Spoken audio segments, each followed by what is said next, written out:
మాట్లాడాల్సిందిగా కోరుతా ఉన్నాం.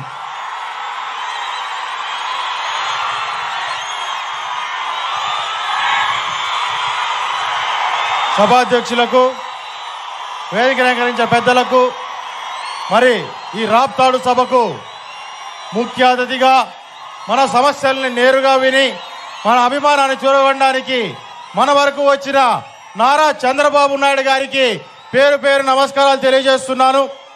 ఒక్క పిలుపుకు మేమంతా తెలుగుదేశం పార్టీతో మేమంతా ఉన్నామంటూ ముందుకొచ్చిన తెలుగు తమ్ముళ్లకు, తెలుగుదేశం కుటుంబ సభ్యులందరికీ కూడా పేరు పేరు నమస్కారాలు తెలియజేస్తున్నాను.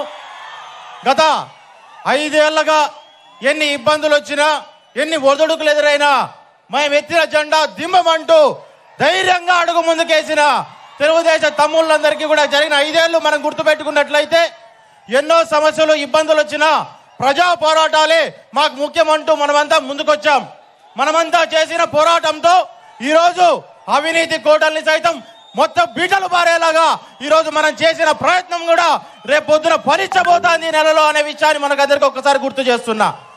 గతంలో తెలుగుదేశం హయాంలో చంద్రబాబు నాయుడు గారి ఎన్నో సహకారాలతో మన నియోజకవర్గాన్ని అనేక ముందుకు అభివృద్ధి పదంలో మనం నడిపించుకొని ముందుకు తీసుకెళ్లగలిగాం.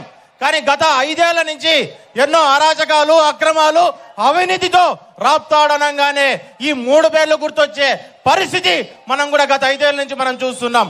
కానీ ప్రజలు ఎక్కడ ఇబ్బంది పడినా తెలుగుదేశం జెండా అక్కడ ఉంటుంది, మా కార్యకర్తల చేతుల్లో భుజాల మీద అక్కడ దాకా చేరుతుంది అనేలాగా మనమంతా ఆ మాట నిలబెట్టుకొని మనం ముందుకు వెళ్ళిన పరిస్థితి.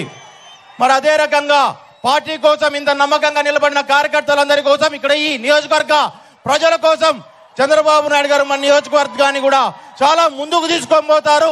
అభివృద్ధి పదంలో కూడా ముందుకు నడిపిస్తారు, గతంలో నడిపించారు అనే విషయాన్ని మీకు అందరికీ ఒక్కసారి తెలియజేస్తూ, అదే రకంగా మన నియోజకవర్గాన్ని కూడా ఒక మనసుతో ఆయన చూస్తారని, చూసి మరింత అభివృద్ధి చెందేలా చేస్తారని కోరుకుంటూ సెలవు తీసుకుంటున్నాను.